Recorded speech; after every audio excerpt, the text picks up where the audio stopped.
है जो आप देख रहे हैं लगातार कोसी नदी के तट पर हो रहा है। ये कई बार ये भूस्खलन का कारण बनता है, कई बार ये पत्थर जो है टूट कर आ रहे हैं ज़मीन पर आ जाते हैं और सड़क के बीच में इस तरह से टकरा जाते हैं। और मैं पहले भी आपको बताया था कि कोसी नदी पर ही अक्सर आपको इस तरह के नज़ारे देखने को मिलेंगे। देखिएगा, अभी हम आपको कोसी नदी के भी दर्शन करने की कोशिश करेंगे और आप इस दृश्य को देखिए। पूरा ये पहाड़, ये कटान की पेट चल चुका है, लेकिन आगे तक आप देखेंगे धूल ही धूल यहाँ आपको नज़र आएगी रास्ते में। देखिए यहाँ नदी आप देखेंगे तो पीछे पैरेलल हमारे चल रही है, ऊंचाई पर आगे हैं। ऊपर देखिए बादल दिख रहा होगा पहाड़ों पर जो मंडराते ही रहते हैं हमेशा। जहाँ आप जितना ऊंचाई पर जाएंगे इन बादलों से आपका सामना होगा। आगे तक आप देखेंगे धूल ही धूल यहाँ आपको नज़र आएगी रास्ते में। देखिए यहाँ नदी आप देखेंगे तो पीछे पैरेलल हमारे चल रही है, ऊंचाई पर आगे हैं। ऊपर देखिए बादल दिख रहा होगा पहाड़ों पर जो मंडराते ही रहते हैं हमेशा। जहाँ आप जितना ऊंचाई पर जाएंगे इन बादलों से आपका सामना होगा। देखिए ऊपर पहाड़ों पर अक्सर आपको ऊपर ये खाली जगह दिखेगी, लेकिन जहाँ आपको पहाड़ ऊपर दिखेंगे वहाँ आपको चोटी पर आपको बादल ज़रूर मिलेंगे और धुंध आपको दिखेगी। अगर यकीन नहीं तो उस पहाड़ को देखिए आप।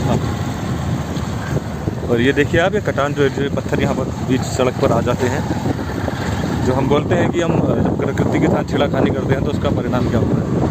और ये धूल जो संबंध है इसका कोसी नदी से, ये नदी आपको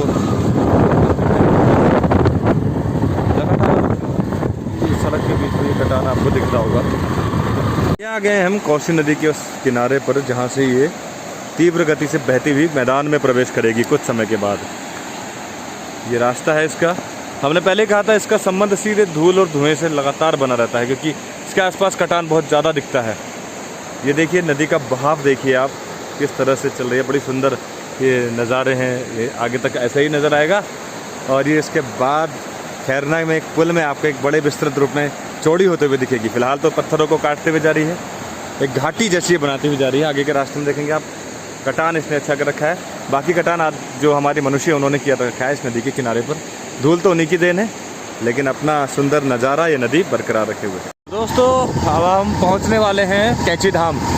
और कैंची धाम में देखिए यहाँ पर गर्मी पड़ रही है, यहाँ पर सूरज की किरणें पड़ रही हैं। मगर आप गौर से देखिएगा इसके ठीक ऊपर नैनीताल पड़ेगा और वहाँ बादलों का जमावड़ा है, यानी यहाँ पर आपको धूप दिख रही है। हो सकता है रास्ते में हमें भीगना पड़े, और क्यों भीगना पड़ेगा रास्ते में आप ऊपर देखिएगा। इस तरह से पहाड़ों में जो जितनी ऊंचाई पर होगा वहाँ बादल उसी सक्रियता के साथ डटे रहते हैं। और जबकि धरातल पर आप देखेंगे तो यहाँ पर बहुत तेज़ धूप निकली पड़ी है। देखिए ये प्रकृति का नज़ारा आप सामने देखेंगे। बिल्कुल हमारे ठीक ऊपर नैनीताल है, लेकिन वहाँ हम देख पा रहे हैं कि इस उम्मीद में नहीं है कि यहाँ पर धूप है तो वहाँ पर भी धूप होगी, क्योंकि यहीं से दर्शन हो जाते हैं। वहाँ बहुत तेज़ बरसात होने वाली है, देखिए ऊपर। और यहाँ स्थितियाँ बिल्कुल अलग। यहाँ है तेज़ धूप,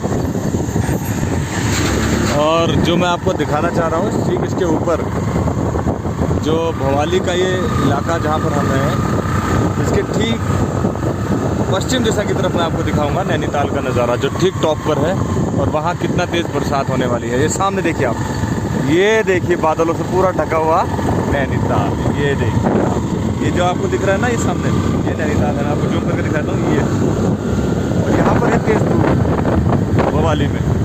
प्रकृति का एक उत्साह है। देखिए यहाँ से करीब 12 किलोमीटर या 13 किलोमीटर की दूरी पर नैनीताल है, लेकिन वहाँ जाने से पहले ये संकेत आपको दिखा देता हूँ मैं कितना तेज़ वहाँ पर बरसात हो। जैसे ही हमने भवाली से ऊपर कदम रखे सब कुछ दिखना बंद हो गया।